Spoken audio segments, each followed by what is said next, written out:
Guys आज हम एक बहुत ही ख़तरनाक एप्लीकेशन के बारे में बात करेंगे जिसका नाम है चैट जीपीटी। ये एक एआई पावर्ड एप्लीकेशन है विच मीन्स आर्टिफिशियल इंटेलिजेंस इसको पावर्ड किया गया है और इसको बहुत ही इसके जो लेट्स से इसके जो मॉडल्स हैं उसको बहुत ही सारा डेटा देकर ट्रेन किया गया है।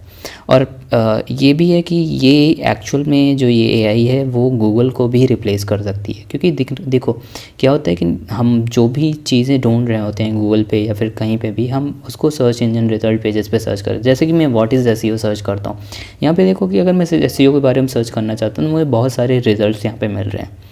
ओके एंड मुझे कुछ भी फाइंड करना है लेट्स से एसईओ से रिलेटेड, तो मैं बहुत सारी वेबसाइट्स को देखूँगा और जो भी इम्पोर्टेंट इन्फॉर्मेशन मैं देख रहा हूँ मुझे काफ़ी ज़्यादा टाइम लगाना पड़ेगा उस चीज़ को एक्चुअल में फाइंड करने के लिए। बट यहाँ पे क्या है कि लेट्स से कि मान लो कि कोई भी चीज़ है मैं सर्च करूँगा, तो जब मैं टाइम लगाऊँगा तो उससे क्या है कि गूगल सर्च इंजन रिज़ल्ट की गूगल की एक वैल्यू बढ़ेगी। बट ये जो चैट जीपीटी है ये आपको एक्चुअली एक्यूरेट बहुत ही ज़्यादा एफिशिएंट रिज़ल्ट देता है। मान लो कि ये सारे के सारे जितने भी रिज़ल्ट दिख रहे हैं ये एक ह्यूमंस के द्वारा लिखे गए होंगे, मतलब कि कोई कंटेंट राइटर लिखा होगा, कोई कोडर लिखा होगा, बहुत सारी रिसर्च करने के बाद लिखा। बट ये जो चैट जीपीटी है यानी कि ये जो टूल है ये आपको ह्यूमन रीडेबल चीज़ें, मतलब कि अगर आप एक्चुअल में कोई चीज़ बहुत ही प्रोफेशनल वे में चाहते हो तो यहाँ पे वो एक्चुअल रिज़ल्ट देगा, विच मीन्स आपको हज़ारों वेबसाइट या गूगल सर्च इंजन पे जाके विज़िट करने की ज़रूरत नहीं है। और यही बहुत ख़तरनाक बात है। मैं आपको रिज़ल्ट दिखाता हूँ कि मैं अभी यहाँ पे कुछ सर्च करूँगा। मान लो कि आप कंप्यूटर साइंस स्टूडेंट हो, मतलब कि एक इनिशियल लेवल पे बात करता हूँ। एक आप आप चाहते हो कि यार चलो HTML सीख लेते हैं और HTML लेट्स से अगर मैं इसी HTML को कहूँ कि मैं सर्च करता हूँ Google search engine result pages पे, तो मैं कहूँगा कि चलो ठीक है मेरे को HTML की डेफिनेशन जाननी है, मैं पहली वेबसाइट पे जाऊँगा और देखूँगा कि भाई HTML होती क्या है। ओके मैं HTML के बारे में पढ़ने की कोशिश करूँगा, जैसे कि यहाँ पे लिखा है HTML stands for hypertext markup language, और ये सारे के सारे रिजल्ट हैं। ओके सो ये मार्कअप लैंग्वेज के बारे में पता है, स्टैंडर्ड मार्कअप, यानी बहुत सारी चीज़ें हैं, छोटी मोटी जो भी चीज़ें यहाँ पे लिखी हुई हैं वो मैं पढ़ूँगा। बट सोचो कि अगर इन सारी चीज़ों को मैं पढ़ता हूँ और ये सारी स्कैटर्ड बहुत सारी चीज़ें हैं जो फैली हुई हैं, हमें पता भी नहीं है कौन सी चीज़, तो फिर मैं अगर मेरे को ये नहीं समझ में आया तो मैं किसी और वेबसाइट पे जाऊँगा, फिर किसी और वेबसाइट पे जाऊँगा। इसका मतलब मैं कई सारी वेबसाइट्स पे विज़िट करूँगा। बट यहाँ पे क्या है, अगर मैं एग्जैक्ट सेम चीज़ यानी कि देखो अभी मैं यहाँ पे व्हाट इज़ HTML यहाँ पे फिर से टाइप करता हूँ, अगर मैं यही चीज़ यार यहाँ पे टाइप करता हूँ तो क्या होगा, और मैं सोच रहा हूँ कि मुझे प्रोफेशनल रिज़ल्ट भी मिल जाए। तो यहाँ पे ये एक्चुअल में ऐसी इन्फॉर्मेशन या फिर ऐसी एक्यूरेट ये रिज़ल्ट मेरे को दे रहा है जो मैं सोच भी नहीं सकता। यहाँ पे देखो कि exact information like it is a standardize making marking up text files H files to active whatever it is, like you can easily understand कि ये सारी चीज़ें क्या है। उसके बाद मुझे एक प्रॉपर यहाँ पे ये मिल रही है, बॉयलर प्लेट मिल रही है, मतलब कि अगर मैं HTML लिखने की कोशिश करूँ मुझे मतलब कि सारी की सारी चीज़ें यहाँ पे अवेलेबल है। एक यहाँ पे ये भी बता रहा है कि डॉक टाइप HTML क्या होता है, इसको डिक्लेरेशन कहते हैं। HTML एलिमेंट है जो रूट एलिमेंट है, इसको बोलते हैं। हेड क्या है, हेड एक ऑफ जिसमें आप Meta title description all this thing. सोचो ये जो बॉयलर प्लेट है और ये जितना भी जो टॉक टाइप HTML है और ये जितनी भी सारी चीज़ें हैं मेरे को यहाँ पे नहीं मिल रही, मेरे को और कहीं सर्च मतलब कि मेरे को हर एक चीज़ ढूंढना ही नहीं पड़ रहा। मान लो कि मैं कोड देखना चाहता हूँ तो मैं सर्च करूँगा कि कोड कैसा होता है HTML का या फिर बहुत सारी चीज़ें। बट भाई मेरे को सारी की सारी चीज़ें जो यहाँ पे डायरेक्टली ये उठा के पटक दे रहा है, मैं क्यों जाऊँ गूगल पे सर्च करूँ और मैं क्यों जानना चाहूँ कि मेरे को क्या चीज़ सर्च कर, मतलब कि क्यों 50 वेबसाइट पे विज़िट करूँ और फाइंड आउट करने की कोशिश करूँ कि क्या अवेलेबल है क्या नहीं। अब यहाँ पे देखो ये हेड का मतलब बता रहा है कि हेड के element contain meta data about the document, which mean जो तुम्हारे टाइटल डिस्क्रिप्शन और ऑल दिस मेटा डेटा होते हैं, जैसे कि OG tag all and Twitter tag, all this tags are available. So let's say कि अगर मैं चलो हाइपोथेटिकल सेंस में कुछ और सर्च करने की कोशिश करो, या फिर मैं एक कंटेंट राइटर हूँ, या फिर मान लो कि मैं एक कोई ऐसी चीज़ सर्च करता हूँ like what is linked list. Okay या फिर मैं सर्च करूँ let's say what is data science. Okay और उसके बाद मैं कहूँ what is data science and उसके बाद मैं सर्च करता हूँ what is data science and deep explanation about it. Okay, मैं एक random like deep explanation about it, मान लो मुझे इंग्लिश नहीं आती और मैं इस तरह से सर्च करता हूँ रैंडमली। अब देखो कि ये पहले तो मैंने HTML सर्च किया, अब देखो यहाँ पे एक बहुत ही ख़तरनाक सी बात, यहाँ पे एक चीज़ मैं आपको दिखा रहा हूँ कि भाई ये HTML मैंने पहले तो सर्च किया HTML। ओके, अब ये जो AI है इसने क्या काम किया, इसने एक्चुअली यार एग्जैक्ट लाइक जो HTML, मतलब कि मैंने पहले तो बात की HTML की, अब मैं सर्च कर रहा हूँ डेटा साइंस को, तो ये एक्चुअल में HTML को कनेक्ट कर रहा है, मतलब कि HTML को रिफ़र करके ये बता रहा है कि उसके अकॉर्डिंग डेटा साइंस क्या होगा।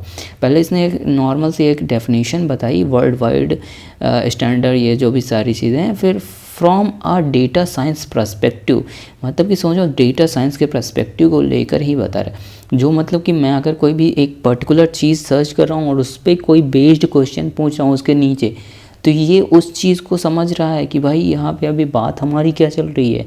मान लो कि मैं घर, मतलब कि मैं किसी भी चीज़ के बारे में अपने दोस्त से डिस्कस कर रहा हूँ, मान लो कि मैं उससे डिस्कस कर रहा हूँ कोई स्पेस साइंस या रॉकेट साइंस के बारे में, और मैं उसको कहूँ कि भाई डेटा साइंस क्या होता है, तो वो उसको रिफ़र करके बता रहा है, या फिर हम उसको रिफ़र करके बात करें।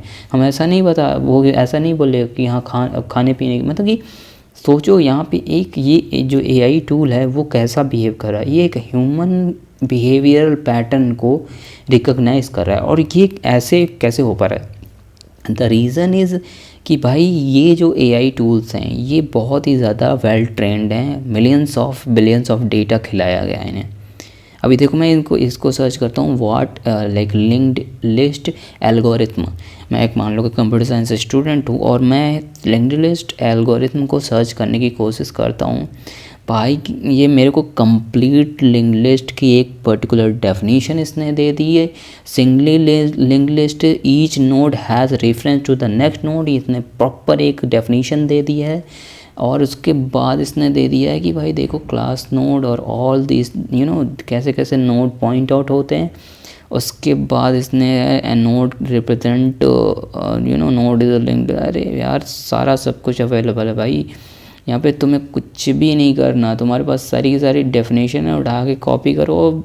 मान लो कि तुम एक एग्ज़ाम दे रहे हो, ठीक है, तुम्हारे बहुत सारे आजकल ऑनलाइन एग्ज़ाम होते हैं भाई। ये सॉफ्टवेयर पहले नहीं था मेरे समय में, मैं जब एग्ज़ाम दे रहा था दिल्ली यूनिवर्सिटी का, ये होता मैं भाई यहीं पे सर्च करता, इसको सर्च करता, उठा के मारता, ले ख़त्म, काम ख़त्म, एग्ज़ाम हो गया। और भाई तुम्हारा सब कुछ अवेलेबल ही है, तो मैं क्यों गूगल पे जाऊँ और सर्च करूँ कि भाई ये XYZ क्या होता है, कॉपी किया, मारा, पेस्ट, काम ख़त्म। ये चीज़ें हैं। तो सोचो सारे के सारे ये जो एक्यूरेट रिज़ल्ट अगर मेरे को यहाँ से मिल रहे हैं, मैं क्यों जाऊँ गूगल पे। और मैं एक चीज़ और दिखाता हूँ, मान लो इसको कॉपी करता हूँ। ओके, अब मैंने यहाँ पे HTML word exactly the HTML is यहाँ पे है, या फिर चलो मैं इसको एक काम करता हूँ, इसको रिलोड करके मैं यहाँ पे जानना चाहता हूँ कि लेट्स से इसको रीजनरेट करते हैं या फिर इसको रिलोड ही कर देते हैं।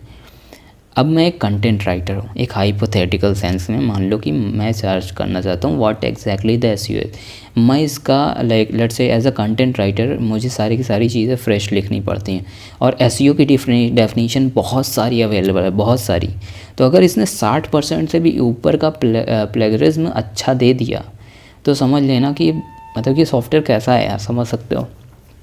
देखो अगर मैं इसको प्लेगरिज्म इसका स्मॉल टूल चेकर से यहाँ पे जाके अगर मैं टेस्ट करता हूँ, तो लेट्स से यहाँ पे क्लिक करना, नो एक्चुअली मेरे को नीचे क्लिक करना था, wait let me go back. Okay, अब मैं यहाँ पे इसको टेस्ट करता हूँ कि इसका प्लेगरिज्म कितना है सॉरी। तो देखो कितना हो सकता है, like I am not a robot पे क्लिक किया मैंने, प्लेगरिज्म चेकर पे गया और लेट मी सी कि ये क्या है, ये कैसा बिहेव करता है। अभी ये चेक हो रहा है।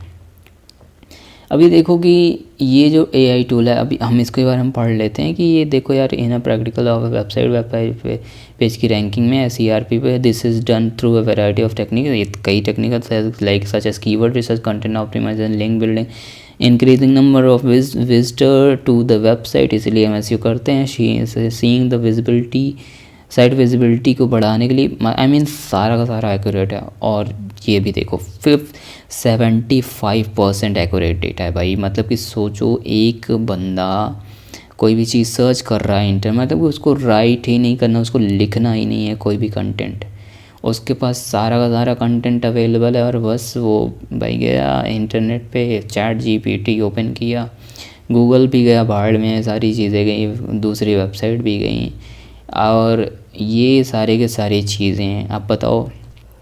ये जिसने भी मतलब कि ये जो टूल बनाया है, जिन लोगों ने भी गूगल का डेटा ही चुरा के यहाँ पे दे दिया। अब भाई अगर इस तरह के सॉफ्टवेयर्स आ जाएंगे तो क्या होगा हमारा। And this is much more powerful, this can replace any of the tools that are available. AI tool, simple AI tool, सारे के सारे सब कुछ रिप्लेस हो जाएंगे। So it is very scary यार, but it is also good. We have to appreciate कि हमारे पास ऐसे बहुत ही ज़्यादा पावरफुल टूल्स आने लगे हैं। एंड इन फ्यूचर हमारे पास इसके जैसे और भी सारे टूल्स आएंगे। तो हमें रेडी रहना है फ्यूचर के लिए, हमें रेडी रहना है कि हम अपनी जॉब्स ना खोएं, या फिर अकॉर्डिंग टू द जनरेशन हम चीज़ों में ढल जाएं। Thanks for watching guys.